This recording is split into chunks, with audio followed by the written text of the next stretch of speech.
44 seconds of logos. Wait, 4 and 4 equals 8. Was this on purpose? Look, I realize Rabbit's gotta get hyped up and but this is way over the top. Like, we don't even see him eat the spaghetti. Also, how is there no one in this bathroom during this psych-up sequence? This is like Mission Impossible Fallout levels of bathroom coziness. And yeah, someone eventually does knock on the door, but the club is f***ing full, so how did it take this long? Also, this bathroom is at least a 3-seater, so why did it have a lock on the door at all? This bathroom is wrong on so many levels. In the first 2 minutes of his big movie, M proves that anyone can look like a dope rapper if they just cover the mic up real good with their hand. Okay, cool, Future. But I think your boy got an attitude problem. Literally no one disagrees with this statement. You threw up on yourself, huh? How many things are wrong with this scenario? First off, how did Rabbit just notice this after the bathroom scene? Second, how did Future immediately ascertain that it is puke on Rabbit's hoodie? Third, how did he get puke right the f*** there? He went immediately to the toilet when he got sick. And finally, that's not even a f***ing sweater. It's a f***ing hoodie. What the hell, lose yourself? Me and Janine just broke up. Yeah, and this it's hella yada yada, by the way. It was actually Rabbit that broke up with her. And that's a plot point that's kind of important. But I guess it's not as important as some casual arson later. Something's gonna happen with this. It needs to happen now. Well, the best way to make that happen is for you to go on stage and choke outright because of fear, or reasons, or fear reasons. Think you can manage? I'm ready, baby. Ready to see you rip that. Future is putting his entire future on Rabbit. And I know he's a good rapper, but this is way too much hype for Future to be futuring. Rip the rabbit head off, toss it to Hugh Hefner, cause I don't play, boy. Now tell me who's fresher. The movie doesn't give nearly enough credit to this dude here. Yes, Rabbit bails and doesn't rap a single line. But also, let's not forget, his opponent straight wrecked. Oh, wait, no. That rhyme was actually pretty basic. I'll punish Rabbit or obsolete Future. Which way should I go here? The line obsolete future is so cognitively dissonant that I want to sin the f out of it. But the fact that Mekhi Phifer is just casually insulted by the diss is so funny that I want to remove one. I can't be mad at you, Future. Also, how'd Rabbit's crew get such primo spots for this battle? Like, the Free World crew is adjacent to the stage, but they're still in the audience. Cheddar Bob and the boys are on the f***ing stage. You did a good job, little bitch. I mean, little tick. Jesus, I haven't seen a host this openly antagonistic of a contestant since Slumdog Millionaire. In a heated contest among many contenders, including Pearl Harbor, Vanilla Sky, Groundhog Day, and f***ing Bad Boys 2, 8 Mile ultimately won the You Totally Forgot Michael Shannon was in this competition. Also, it's not like Jimmy's quiet when he walks in here, but his mom doesn't even turn around to see who's coming into her front door as she's letting someone come in her front door. You okay, baby? You know, other than probably seeing my exposed asshole and Greg's balls a few minutes ago, everything else good? Don't you think you should have called or knocked first or something? Phone's disconnected. Right, sure, cool. But about the knocking. I thought you had a really good thing going with her. The ex he hates that we barely ever see in this movie who is portrayed as terrible? Yeah, they really almost made it, didn't they? So at least I got a f***ing job. Man, I gave Eminem's acting a huge pass when I first saw this movie, mostly because it generally kicks ass, but this performance honestly holds up about as well as Michael Shannon's finger in The Shape of Water. Hey, Lily. Jesus Christ, if this is basically an Eminem biopic, just go ahead and actually name the kid Haley, even if she's his sister in the movie. I know this girl. Her name is Lily, and it's past her bed. However good Rabbit is at rapping on the spot, he's the opposite of that at singing on the spot. I know, but you're still my little rabbit, right? Everything Jimmy's mom does in this movie feels absolutely caked in ickiness. Now, what happened to you last night? I heard you got caught out. Well, people saying some f***ed up. Damn, it's only been like 6 hours since the rap battle, right? Around here, news travels quicker than that's a fast animal that I can use as a metaphor. Like a rodent-shaped animal that's super fast. Oh yeah, faster than a wild marmot. 8 Mile. You keep using that phrase. I do not think you know that I do not know what it means. No one will be seated during the lyric writing goddamn Detroit is f***ed up portion of the movie. Weird. Thing my college girlfriend chanted at me during all 11 minutes of our first sexual encounter somehow makes it into this rap battle movie. Oh, come on, movie. Everyone knows they don't make cars in America. Foreplay, leading to immediate upskirting, and they say romance is dead. And now I'm right back in the gutter. I gotta say, it is cool to hear Eminem cover a Kid Rock song. This ain't cool. I'm in a rage. He's tapping my mom. We're almost the same age. This and a whole lot of other sloppy rhyming gets passed off as clever in this movie, and it's annoying. The final battles, clever as all the rapping prior to that in this film, I don't know, man. Look, you win some of these battles. 3-1-3 will have all the street credit we need. He's talking about his crew, right? Honestly, I can't even keep up with these names. What with the leaders of the free world, the librarians, Papa Smurf, Jimmy Three Balls, String Bean, Wild Shamu, Digbert the Troll, Tyler the Creator, Little Todd Jumbo Shrimp. The dude mentally ill? Car accident, man. Both of you are now in casual mental health dismissal timeout, dogs. Man, will you hurry up with that thing? Yo, try it now. And it works! Rabbit fixed this motherfucker with a flathead screwdriver in his bare hands. I have never seen a dude with a more postured bird flip. Like, it seems like M spent hours rehearsing this move. Look at the position of the knuckles, the flare of the thumb. It almost resembles art till you realize that it's literally a you. 313, 313. You talking about fathead? You from 810. Pairing your identity and self-worth with a area code is so 20th century. Hey, what up with this whole East Coast, West Coast thing, dog? Word. We gotta put the mo on the map. We just gotta make our own sound. Yeah, man, when is Detroit ever gonna come up with its own sound? Take the wheel, man. We interrupt this presentation of 8 Mile to bring you a very important after-school special. Also, discount Ghost Riding the Whip. What's happening under that hood, man? Yo, it's just a short, man. Chill out. And since Rabbit has the super magical mechanic hands, this will be fixed in a jiffy. This parking job. See how Bunny Rabbit do. Come on, man. So has Rabbit never rapped in public before? Seriously, everyone knows how dope his is, but nobody's ever heard it? Man, the free world. Yeah! The free world! Fucking Cheddar Bob. He's well-meaning, but he is otherwise 99% up. You need to take that white-ass rap of yours back across 8 Mile. Roll, distances. Did they seriously just go from the parking lot battle to this bar at the exact same time as the rival gang was headed there? This movie is fun, but it's more interested in placing characters in certain specific situations than actual plot advancement. Yo, I'm sorry, man. Look, man, I didn't know Papa and LC were on that bull until tonight. Man, I forgot how inessential this beef with Papa Doc was until I watched this movie again. They're framing it more like a dangerous version of Morris Day versus Prince in Purple Rain, and it's extremely annoying. Oh, man. Where you gotta push? And there's this unnecessary conflict between Future and Wink. Jesus, can't anyone chill in this movie besides Iz? Ain't that Janine over there? Of course it's Janine, because God forbid there was a character in this movie that isn't at this club right now. You're Jimmy Smith Jr. Hey boss, what do you think we should name Eminem's character? Like, his real name. Anything you like, so long as it's the most boring common ever. Jimmy Smith Jr. it is. I hear you're a real dope rapper. Who told you I was a dope rapper? Excellent question, since apparently very few people have actually heard a rabbit rap it. Why do they call you Rabbit? Because he's fast. He likes a lot. Man, Future answers this question so fast, it seems like he's been waiting forever for someone to ask it. I'm guessing the only character trait they listed for Alex was literally sex. You mean Clarence? He went to Cranbrook. Killshot shadowing. Wrong with a free demo.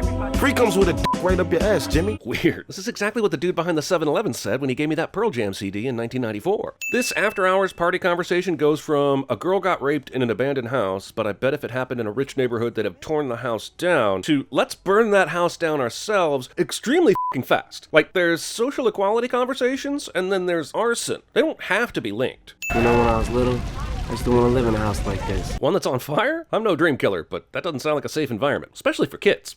See ya. See ya. She rode to the after-hours party in his car. All her friends did. Then they all carpooled here to burn down a house. And this is way before Uber, so I guess the girls are all walking home. Tell me why you left. Not only did this Janine storyline have no reason to exist, she was at the f***ing club last night, right? She couldn't talk to Rabbit then? Everybody's talking about it. How you froze up and got booed off stage. Yeah, but what about the time he got chewed up and spit out? And nobody talks about when he kept rhyming and stepped right in the next cipher. A group of friends in an old-ass beat-up car randomly seeing a group of supposed foes, then stopping to get into an unnecessary fight? You cannot convince me that this isn't a scene from Good Will Hunting. Forget this car, V. I give you a ride to work in the morning. This car has been an incredibly important plot point up until now, but they're just f***ing abandoning it because Wink and the guy from Honey got into a fight. Also, is everyone cool just sitting in the back seat, which was full of cheddar blood just a few minutes ago? Greg won't go down on me. Call Mickey Rourke. Also, for what it's worth, he won't go down on me either. Yo, I heard you like rap battles, so I put some extra rap battles in your movie about rap battles. Speaking of dresses, take a look at Bought a Fruitcake. That's racist. Okay, folks. Enough with the gay jokes. Thing Eminem should have said to himself a long time ago. Why don't you take me somewhere now? Holy I've heard of groupies, but this lady is hornier than a three-dicked rhino. Wow, I haven't seen a sex scene this unsexy involving a white rapper since Bird Box. No, seriously, this goes on for some time. Like, far too some time. Also, the gal rapping said they had a 30-minute lunch break, and M joined that battle after he made a purchase of the orange juice at the truck where we were told they had to stand in line. Then he raps. Then he sneaks off with this girl to a way back corner of the warehouse, and exactly how long are Detroit minutes? Man, that's all we ever do, man, is talk.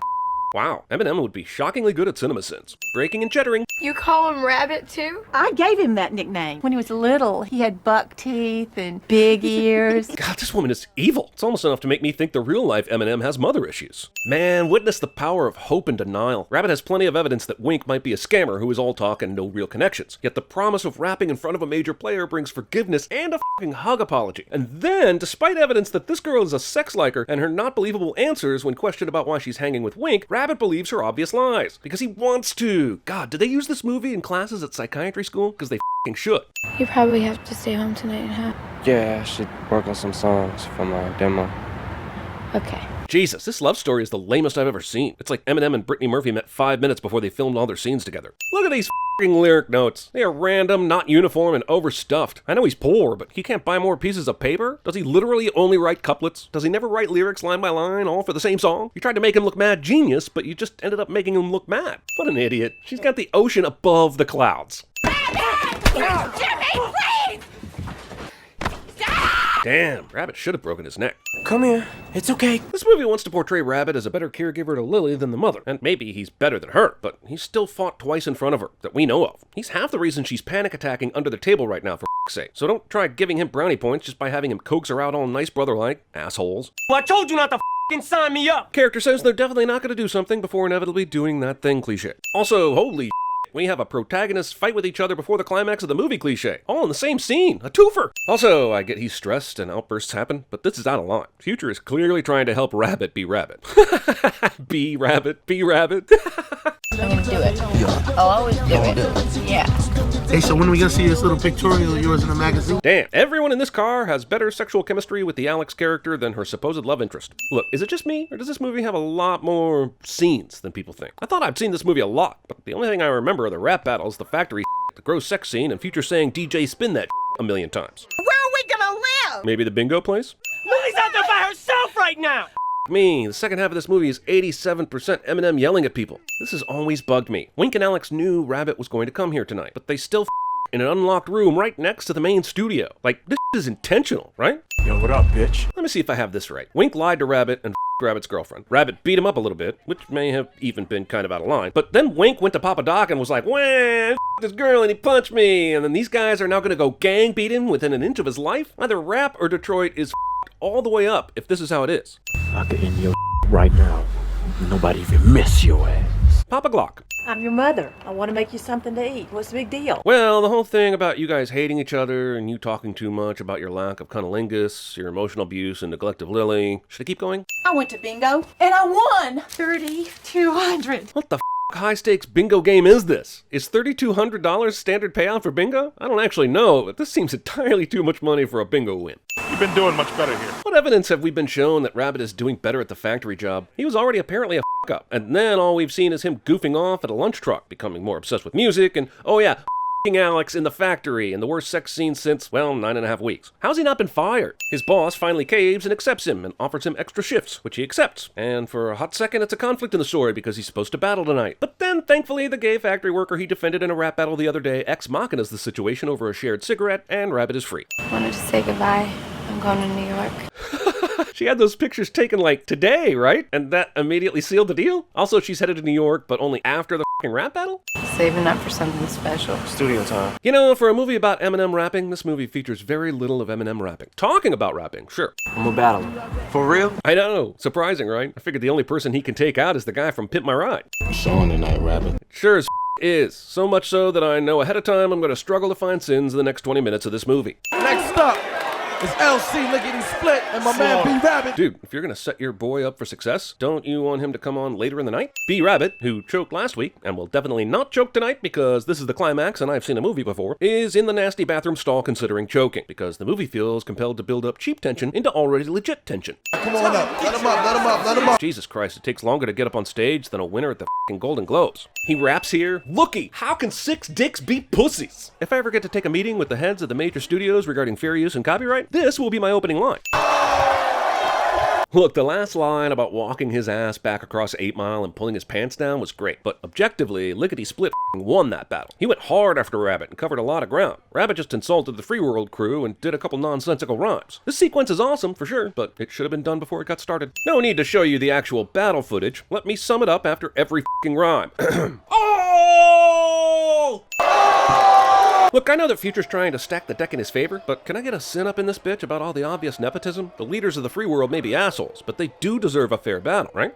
Are you worried about what he's gonna say? Wink and that Alex bitch getting it on and then beating you up and giving you a black eye and Cheddar Bob shadowing? He literally spells out the embarrassing Rabbit is about to rap about himself to take away Papa Doc's best arrows. Cheddar X Bobbiting? There's something here, goddammit. Holy I've been waiting for this. This battle is awesome. From the way Rabbit involves the crowd, to the self-deprecation, to subverting Papa Doc's insults, it's goddamn magic. And I will absolutely remove 3 sins for its awesomeness. Listen, I wanted to do a bonus round for all the times that Future said DJ spin that. I yearned for that bonus round, but ultimately there weren't enough times to warrant it. But viewer, know that I did count those instances, and I did it for you. And also, there were 10 of them. Damn, this crowd went sour on Free World in a second. This is like the gladiator matches in ancient Rome. Are you not entertained? You the man now, dog. You ain't gotta work. I know they're all jacked up on Rabbit's win, but he won one rap battle, man. You really expect him to retire off that?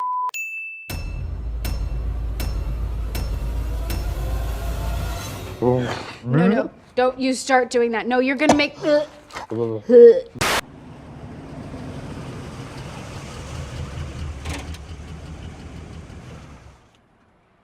Chet is the man. He needs a can surgically removed from his hand. How's the family? I was no good. Why'd you steal my fucking voice? Yo. Turn my headphones up. We're just talking. He's the best. Shut the up, Donnie. It's not you, okay? Janine, it's me. I invented it's not you, it's me. I can't believe my ears. Not a hostility. All right.